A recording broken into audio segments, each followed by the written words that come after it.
There is, inevitably, much to feast on in the full transcript of the Wall Street Journal's interview with Donald Trump, which that paper did not want published but which was leaked to Politico and is now available for all to see. There's a media story to tell, obviously. The leaker is presumed to be a Journal insider frustrated by the paper's stance on Trump, which many at the WSJ fear is too cozy. They will not be reassured by some of the chummy chatter that passes between the Journal's editor Gerard Baker, Trump and the presidential daughter, Ivanka. It's all golf, parties in the Hamptons and the shared bond between Baker and Ivanka, who both have daughters named Arabella. But naturally it is Trump himself who is the main event. There are, of course, the predictable multiple falsehoods. 11 just in the extracts the Journal published, and even more in the full transcript, according to one reliable scrutineer of Trump's dishonesty.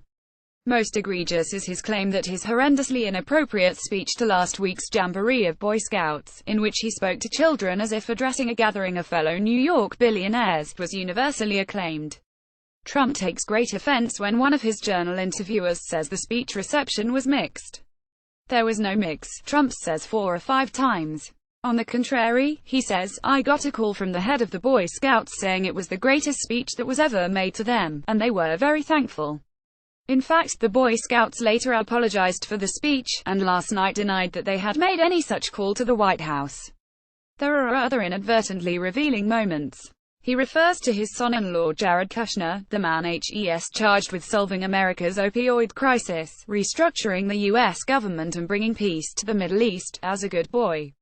At one point, he appears to vindicate those who believe HES running a reality TV presidency, one whose chief objectives are ratings and drama.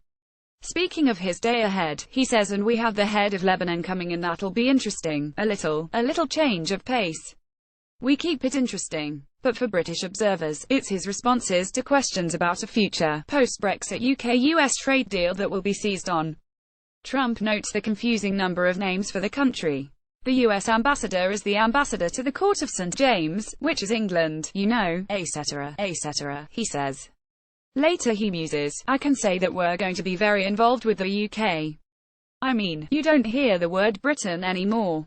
It's very interesting. It's like, nope. It's not easy to disentangle what's going on here, but Trump seems to be lamenting that political correctness compels him to say UK, which includes Northern Ireland, rather than Britain. Perhaps he thinks UK is equivalent to Happy Holidays, when he prefers Merry Christmas, a pet grievance of Trump's. Brexiteers will put all that aside and accentuate the positive. We are absolutely looking to do a major trade deal, Trump tells the Journal. It'll be big, he says, much more business than we do now. But there are 2 fat flies in that particular ointment. First, Trump is noticeably non-committal on the timing. Rather than promise a speedy post-Brexit agreement, he says the deal will be done as soon as it's appropriate to have it kick in. That could be a very long wait, possibly until the EU has completed its own free trade arrangement with the US.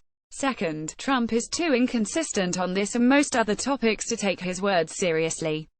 Over the past few months, he has sent both warm and cool signals on a post-Brexit deal. 1 minute we're at the front of the queue, then we're at the back again. It means that perhaps the most relevant bit of the exchange comes when Trump discusses Scotland, asking Baker if the country is likely to vote for independence. It would be terrible if they did, he says, thereby boosting support for yes by a couple of percentage points and giving the SNP its best news in months. And why would Scottish independence be so bad? The answer for the man who owns golf courses all around the world, including in Scotland, is obvious. What would they do with the British Open if they ever got out? They'd no longer have the British Open. This, remember, is the man whose view of the EU was formed by his irritation at the way EU rules impeded his plans to develop a golf course in Ireland. This is what all those Brexiteers need to remember, as they contemplate a future dependent on the goodwill of Donald Trump. Trump doesn't care about Britain or anywhere else. He only ever cares about himself. Jonathan Freedland is a Guardian columnist.